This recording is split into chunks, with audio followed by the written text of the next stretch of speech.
Hello everyone, welcome back to our channel. इस video का topic है पी लाल का work a song for beauty. A song for beauty जो है, ये पी लाल के जो शुरुआती पोएम्स है उनमें से एक है।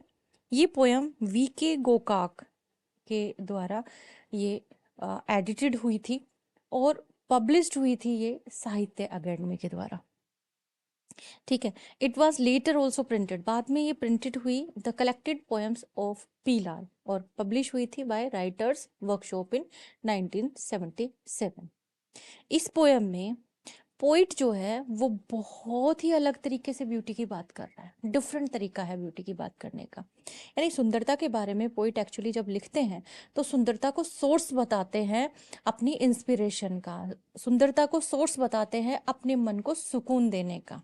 कि जब अपने मन को सुकून शांति की देना होता है ना, तो किसी सुंदर चीज को देख लो तो बहुत ही सुकून मिलता है। ऐसा ज्यादातर राइटर बोलते हैं, ज्यादातर इंसान ऐसी सोच रखते हैं। बट यहाँ पे पोइट बहुत डिफरेंट तरीके से ना ब्यूटी के बारे में बता रहे हैं। Most people think beauty makes us happy and relax, ज्यादातर ऐसा बोलते हैं।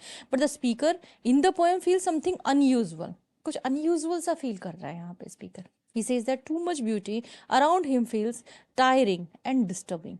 बहुत ज़्यादा ब्यूटी अगर आसपास आजू बाजू देखने को अगर मिलती है ना, तो वो बहुत ज़्यादा टायरिंग और डिस्टर्बिंग है, ऐसा पोइट कहते हैं। It doesn't give him peace of mind, instead he feels that if the world were less beautiful he would feel more calm and comfortable। कि अगर दुनिया थोड़ी कम खूबसूरत होती, दुनिया में कुछ कम खूबसूरती होती, तो शायद दिल और दिमाग जो है वो शांत रह पाते और कंफर्टेबल में फील कर पाता। तो इस चीज़ के बारे में मैं थोड़ा डिटेल से आपको बताऊंगी पोएम को जब डिस्कस करूंगी आपके साथ में। तब पहले हम थोड़ा जानकारी लेंगे पी लाल के बारे में। पुरुषोत्तम लाल जो राइटर हैं इस पोएम के, 1929 से 2010 तक इनका लाइफ स्पेन रहा है। और ये एक पोइट, ट्रांसलेटर, जैसा कि आप देख पा रहे हैं स्लाइड पर, एक प्रोफेसर, पब्लिशर और एसेइस्ट रहे हैं। इनका बर्थ अगस्त 28 को 1929 में इंडिया में ही हुआ था, पंजाब में। Immediately after his studies he joined the faculty of Saint Xavier's College Calcutta, एक इंग्लिश के प्रोफेसर के रूप में। अच्छा, वहाँ 40 साल तक इन्होंने अपनी सेवाएं दी। फिर एक विजिटिंग प्रोफेसर के रूप में भी इन्होंने काम किया बहुत सारी अमेरिकन यूनिवर्सिटीज़ के लिए, जिसके अंदर यूनिवर्सिटीज़ के नाम भी आपके सामने मैंशनड है। ठीक है, फिर इन्होंने इंडियन लिटरेचर को पॉपुलराइज करने के लिए भी काम किया है। अब हम राइटर्स वर्कशॉप की बात कर लेते हैं। बात है 1958 की। पी लाल फाउंडर बने राइटर्स वर्कशॉप के कैलकाटा के अंदर। It was a publishing house, ये जो राइटर वर्कशॉप है ना, it was a publishing house run from his own home, अपने खुद के घर में। At that time Indian writing in English was not taken seriously. Actually जो ब्रिटिश पब्लिशर थे ना, वो सोचते थे कि इंडियन राइटिंग जो इंग्लिश के अंदर की जा रही है ना, वो सिंपली एक ट्रांसलेशन है और कुछ भी नहीं है। पर ज़्यादा तवज्जो नहीं देते थे वो लोग इस चीज़ पर। तो पी लाल ने एक प्लेटफॉर्म क्रिएट करा इंडियंस के लिए to publish their own creative writing in English. अब द सारी books published by writers workshop पर फेमस। ये राइटर वर्कशॉप जो है ना, इसी के थ्रू पब्लिश हुई थी और बहुत फेमस हुई फॉर देयर यूनिक अपीयरेंस, बहुत ही यूनिक अपीयरेंस के लिए। They were hand bound in handloom sari cloth and featured calligraphy by P Lal, बहुत सुंदर तरीके से तैयार की गई थी। डिस्कवरी ऑफ टैलेंट, इन्होंने ये जो वर्कशॉप जो स्टार्ट किया ना, उसमें पी लाल ने बहुत सारे टैलेंट्स को डिस्कवर किया। P Lal discovered and publish the first work of many writers जो बाद में फेमस बने, जिसमें रस्किन बॉन्ड भी एक है। हाँ, कमला दास हैं जिनका नाम आप खूब सुनते हैं, विक्रम सेठ का नाम आप सुनते हैं, निज़म म्यूजिकल हैं, प्रीतिश नंदे हैं।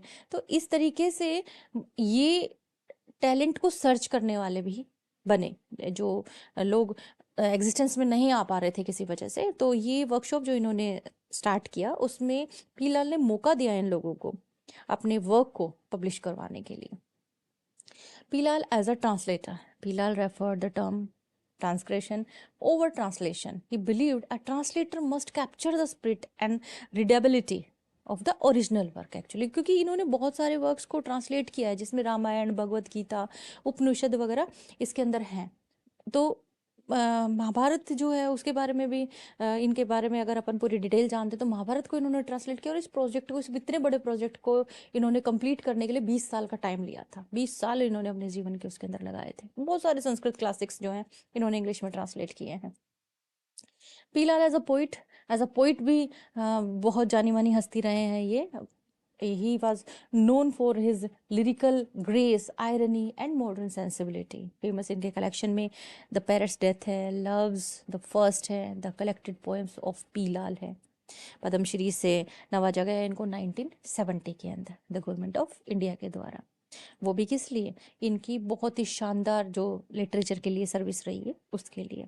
पी लाल नवंबर 3, 2010 में कलकत्ता में 81 की एज में एक्सपायर हो गए और इनका जो ट्रांसलेशन है महाभारत का वो अभी भी one of the most readable and complete English version कहलाता है। चलिए अब हम जिस वर्क को पढ़ने जा रहे हैं उसके बारे में थोड़ा समझ लेते हैं ताकि और भी इंटरेस्टिंग बन जाए आपके लिए, है ना। उसको अच्छे तरीके से समझने के लिए थोड़ा सा उसके बारे में जानकारी ले लेते हैं।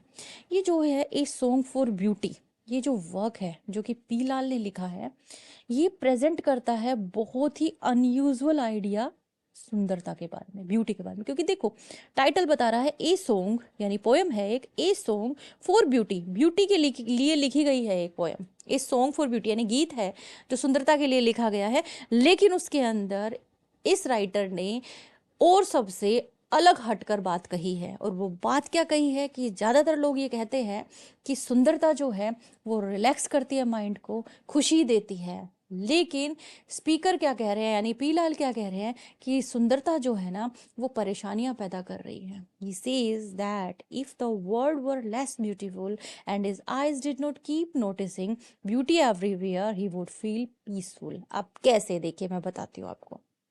बीइंग अ राइटर, कोई भी चीज़ जब आपको अट्रैक्ट कर जाती है तो आप उसके बारे में लिखते हैं, ठीक है, आप उसके बारे में एक्सप्रेस करते हैं अपने व्यूज़ या आप उसके बारे में सोचने लगते हैं, ठीक है।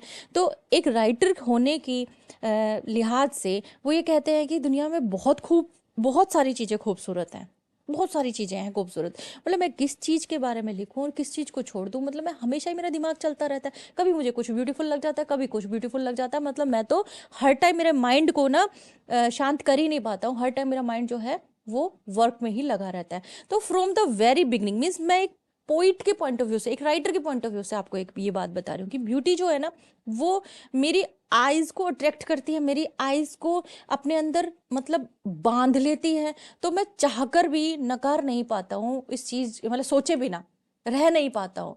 तो मुझे हर टाइम है ना ऑन ड्यूटी रखती है ये ब्यूटी। तो इसलिए कैसा हो गया हूँ, मैं बहुत टायर्ड फील कर रहा हूँ, मुझे ये चीज़ ट्रबल्ड कर रही है, मुझे पीस नहीं दे रही। तो from the very beginning the poem shows that beauty creates restlessness, कि सुंदरता जो है ना वो रेस्टलेसनेस, बेचैनी पैदा कर रही है उसके माइंड के अंदर, कंफर्ट देने की बजाय उसके दिमाग को बेचैन कर रही है। मिडिल के अंदर पोएम में वो क्या कहते हैं कि beauty as if she is a goddess, कि जैसे सुंदरता जो है ना वो देवी की तरह है। तो उसकी एक तरह से इन्वोकेशन कर रहे हैं ये, मतलब उनसे उसका पूजन कर रहे हैं, प्रार्थना कर रहे हैं उनसे। ही कॉल्स हिमसेल्फ, वो अपने आप को पुजारी बोलते हैं और कह रहे हैं कि मैं बहुत स्वीट स्वीट गिफ्ट्स जो है ना वो प्रेजेंट करना चाहता हूँ। और जो स्वीट गिफ्ट्स क्या है, वो राइटिंग्स हैं उनकी जो सुंदरता की प्रेज में लिखी गई, किसी भी ब्यूटीफुल चीज़ की प्रेज में लिखी गई हैं, उसको एक्सप्लेन करने में लिखी गई हैं। They are called sweet gifts. His tone become like a prayer, यहाँ पे जो टोन है ना उनकी वो एक प्रेयर की तरह बन जाती है, एक प्रार्थना की तरह बन जाती है। This shows that he is deeply devoted to beauty, ये चीज़ें बताती हैं कि वो ब्यूटी के लिए बहुत डीपली डिवोटेड है and can not separate himself from it, कि किसी भी खूबसूरत चीज़ को देखे बिना, उसके बारे में सोचे बिना वो रह ही नहीं पाते, even though it make him tired, चाहे वो उससे अपने आप को थका हुआ महसूस करें। He tries to request kindness, मतलब खूबसूरती को, प्रकृति को देवी मानकर उनसे रिक्वेस्ट करते हैं कि दया करो, रिलीफ दो। But he also knows he is emotionally bound to it, लेकिन वो ये बात भी जानते हैं कि भावनात्मक रूप से वो इस सुंदरता से, इस प्रकृति से बहुत ज़्यादा कनेक्टेड है, वो चाहकर भी दूर नहीं हो सकते। तो फाइनल जो पार्ट है इस पोएम का, उसमें वो डिस्क्राइब करते हैं कि रियल सिटी सीन्स, जो वास्तव में जो शहर के सीन होते हैं, लाइक वेट स्ट्रीट्स, की गीली गलियां हैं, कीचड़ भरा पड़ा है, and street corners, yet beauty still catches his heart there, कि वहां भी उनका दिल सुंदरता ढूंढ लेता है। तो ही रियलाइजेज कि ही कैन नॉट एस्केप इट, कि मैं इस चीज से बच ही नहीं सकता।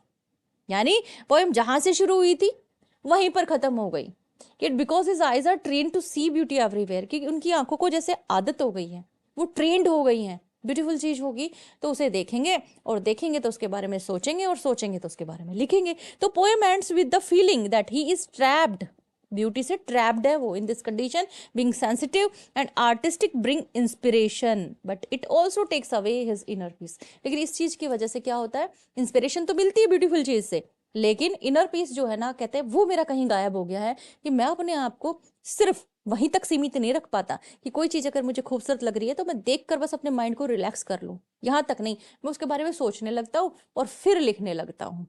ठीक है, चलिए अब पोएम आपको लाइन बाय लाइन समझाते हैं।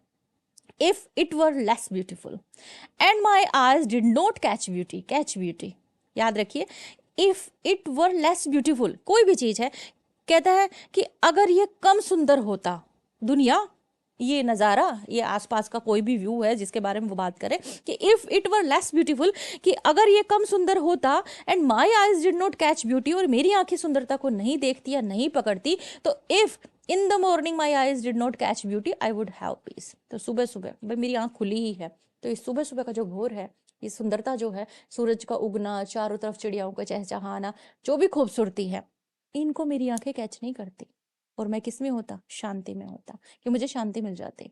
तो इन 4 लाइंस के अंदर वो क्या कहना चाहते हैं, आप इसे एक्सप्लेन करेंगे तो लिखेंगे कि in these opening lines the poet begins with a surprising wish, कि he says that if the world around him, जो उसके आसपास है, वो लेस ब्यूटीफुल होता तो he would be happier.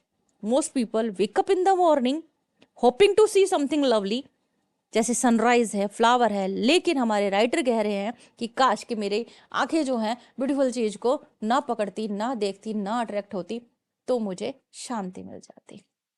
Paradoxes है, आप लाइन से ही समझ गए होंगे, बहुत इंपॉर्टेंट डिवाइस होती है ये। इसके अंदर ये जो लाइन है, if it were less beautiful, हाँ, usually people associated beauty with peace and relaxation, लेकिन पोइट क्या कह रहे हैं कि यार ये तो कॉन्ट्राडिक्शन है मेरे लिए, तो क्योंकि ब्यूटी मुझे डिस्टर्ब कर रही है, मेरी शांति को डिस्टर्ब कर रही है। रिपीटेशन आया है पोएम के अंदर, वो आप लाइन में देख ही रहे हैं। ठीक है, आगे बढ़ते हैं। देखिए, बहुत आसान है, बहुत ही इजी पोएम है, लेकिन थोड़ी सी ना डिफरेंट तरीके की है, इसलिए शायद कुछ बच्चों को थोड़ी टफ लग रही थी अभी तक ये। आगे देखिए, ओ ब्यूटी फियर गॉडेस, अब यहाँ सुंदरता को देवी बता दिया। O beauty fear goddess, fear goddess मतलब फियर का मतलब भी रूपवान, क्योंकि ब्यूटी की बात हो रही तो रूपवान है। अब देखो आप, ओ ब्यूटी फियर गॉडेस, तो यहाँ इन्वोकेशन होगी एक तरह से, deign to be kind on my heart your worshipper, मेरे उस दिल पर दया करने की कृपा करो जो तुम्हारा पुजारी है, जो तुम्हारा पुजारी है। यानी डाइन का मतलब होता है to kindly agree to do something, to show mercy, कि प्लीज मुझ पर दया करो, मुझ पर थोड़ी सी दया करो, मेरे उस दिल पर दया करो जो तुम्हारा पुजारी है, यानी तुम्हें देखकर तुम्हारी तरफ अट्रैक्ट हो जाता है, सोचने को मजबूर हो जाता है, और फिर कुछ ना कुछ लिखने के लिए तैयार हो जाता है। तो in these lines the poet uses a technique called personification, here he addresses beauty as a fair goddess. हाँ, तो ये अपन को लिखना है जरूर, treating the abstract concept of beauty as if it were a divine being with the personality and power, कि इतनी उनमें ताकत है कि तुम मुझे रोको। Here is apostrophe. Apostrophe is when a speaker talks directly, है ना, तो वो apostrophe होता है, आपको मालूम ही है। पर्सोनिफिकेशन हेयर, क्योंकि ब्यूटी को गॉडेस बताया है, मेटाफर भी है यहाँ पे। बहुत इजी पोएटिक डिवाइसेस है, एक रीडिंग लोगे तो आपको समझ में आ जाएंगी सारी की सारी। आगे बढ़े, देखिए आगे, देखिए आगे की जो लाइन्स है वो क्या कहते हैं कि if it were less beautiful, कि अगर ये कम सुंदर होता, आई वुड कैच इट, और मैं इसे देख लेता, and my eyes would catch beauty if in the morning it were less beautiful, और मेरी आंखें सुंदरता को ढूंढ लेती, कि चाहे आसपास खूबसूरती कम होती। अब देखो, पहले तो क्या कहते हैं कि अगर कम खूबसूरती होती तो शायद मेरी आंखें जो है वो ना देखती और मैं शांति महसूस करता, तो कह रहे अगर कम ब्यूटीफुल भी होता ना, मेरी आंखें फिर भी ब्यूटी को ढूंढ लेती सुबह के समय। इट वर लेस ब्यूटीफुल, ये कम सुंदर होता, यानी मेरी आंखों को इतनी हैबिट हो गई है कि कुछ अगर वहां कम आसपास अगर नज़ारा जो है वो कम ब्यूटीफुल भी है ना, तो भी मेरी आंखें जो हैं वो ब्यूटी की इतनी ज़्यादा हैबिचुअल हो गई हैं कि किसी भी चीज़ में सुंदरता ढूंढ लेती हैं, जैसे कि एक राइटर कर सकता है, एक पोइट कर सकता है। In this line the poet reveals how deep his curse of seeing beauty really is. Actually वो कहते हैं कि चाहे कम ब्यूटीफुल भी है तो भी तो ये रिपीटेशन है ना फ्रेज का, कैच ब्यूटी, एम्फेसाइज करता है that this is an automatic habit he can not break. ये एक हैबिट बन गई है, इसको वो तोड़ नहीं सकते। रिपीटेशन आया है यहाँ पे, मेटाफर है, I would catch it and my eyes would catch beauty.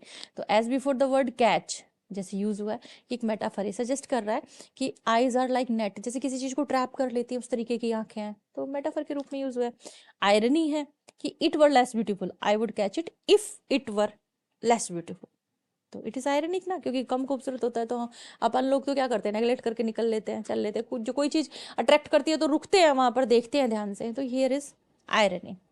तो देखिए मतलब कितने अच्छे तरीके से ना इसको बताने की उन्होंने कोशिश की है। O beauty fair goddess take my sweet gifts. अब कहते हैं कि हे सुंदरता, फेयर गोडेस मतलब ब्यूटी को ही कह रहे हैं, डायरेक्ट एड्रेस कर रहे हैं। तो O beauty fair goddess take my sweet gifts, कि मेरे इन स्वीट गिफ्ट्स को एक्सेप्ट करो। स्वीट गिफ्ट्स क्या है, उनके जो वर्क्स हैं उनके बारे में वो बात करें इस लाइन में। पोइट कंटिन्यू कर रहा है ब्यूटी को डिवाइन फिगर के रूप में, by speaking to her directly. तो यहाँ पर्सनल रिलेशनशिप भी आ गई एक तरह से, कि कॉन्सेप्ट ऑफ ब्यूटी के साथ में डायरेक्ट बात कर रहे हैं वो।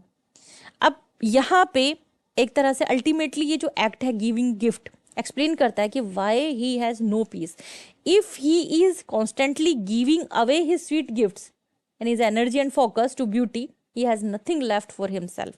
तो this line highlights the cost of being an artist. जो कोई आर्टिस्ट होता है या फिर कोई सेंसिटिव पर्सन होता है, he must constantly empty himself to worship the beauty. बिना देखे रह ही नहीं पाएगा, बिना मतलब डेडिकेट किए बिना रह ही नहीं पाएगा, अपने ध्यान को डेडिकेट किए बिना। तो टेक माई स्वीट गिफ्ट में मेरा ध्यान, मेरी कॉन्शियसनेस, मेरा कंसर्न, या मैं जो तुम्हें देखकर अट्रैक्ट होता हूँ और मेरे दिमाग में जो आइडियाज आते हैं उसकी वजह से जो मैं वर्क्स लिखता हूँ, उन सब चीज़ों के बारे में बात हो रही है एक तरह से। There is apostrophe because direct address हुआ है।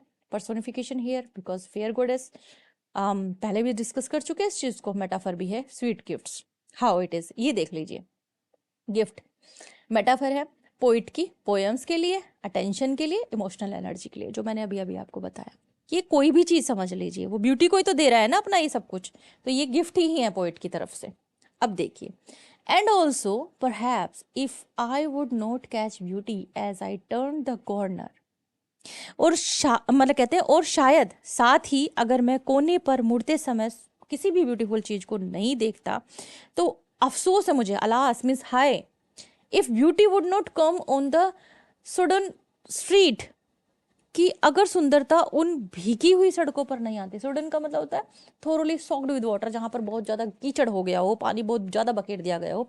And catch my heart in the morning I would know peace and no more.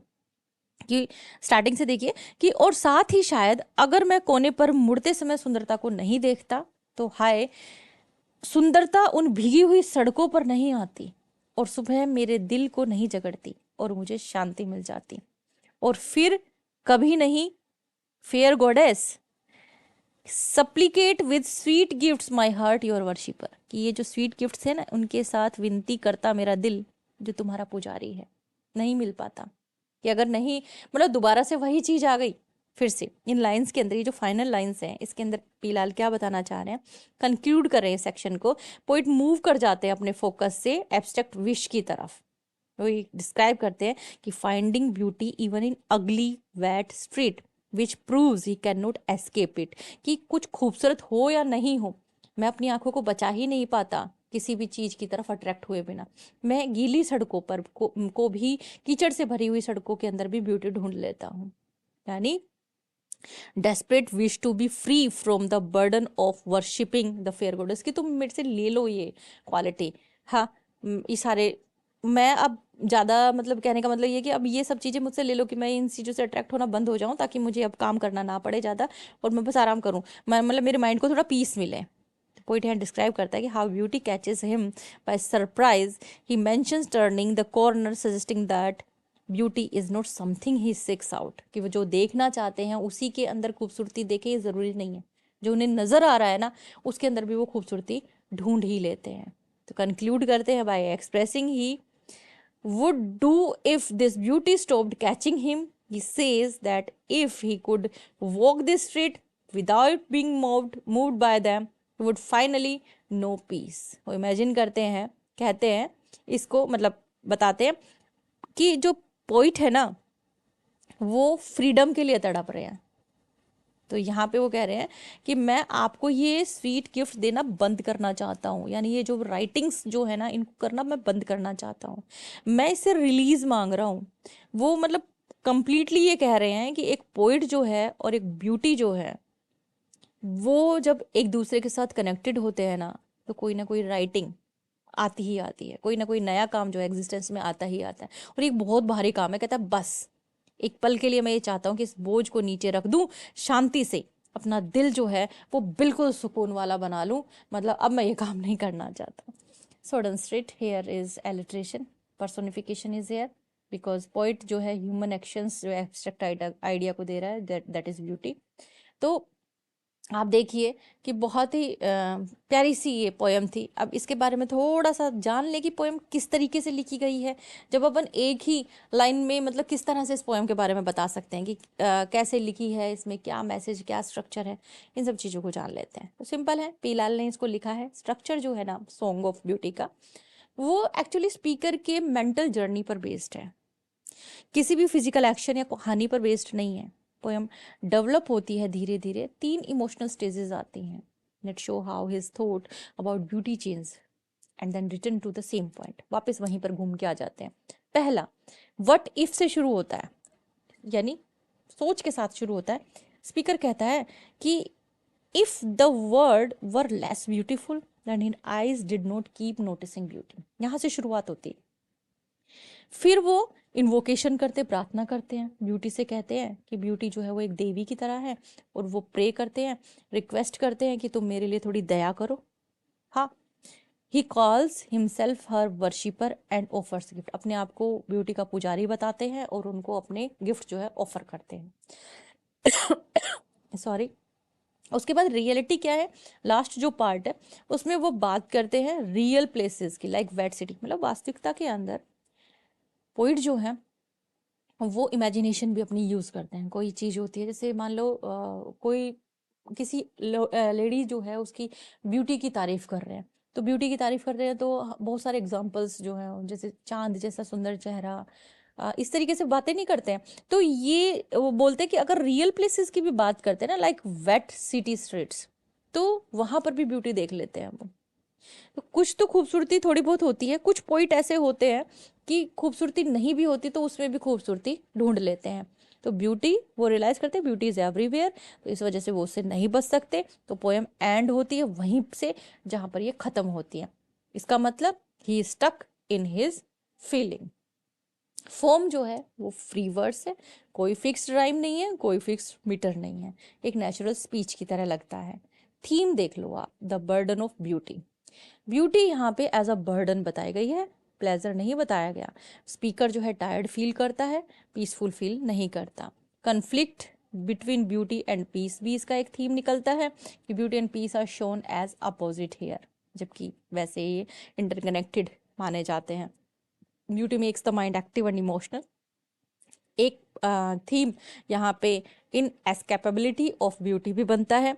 The speaker can not escape beauty, he sees it even in wet dry, मतलब चाहे कैसी ही गंदी बुरी जगह कीचड़ की कैसी भी हो, सुंदरता से बचा नहीं जा सकता। तो मैसेज क्या आता है फाइनली, मैसेज पोएम का आता है कि great sensitivity is both a gift and a burden. बहुत ज़्यादा सेंसिटिव होना एक गिफ्ट भी है कि आप बहुत अच्छे राइटर बन जाते हो, आप बहुत अच्छे किसी चीज़ को एनालाइज करने वाले बन जाते हो, तो एक बर्डन भी बन जाता है। अ हाईली सेंसिटिव और artistic person can not ignore beauty, he keeps noticing it everywhere. While beauty is usually thought to give happiness, for an artist it can also create restlessness and mental tiredness.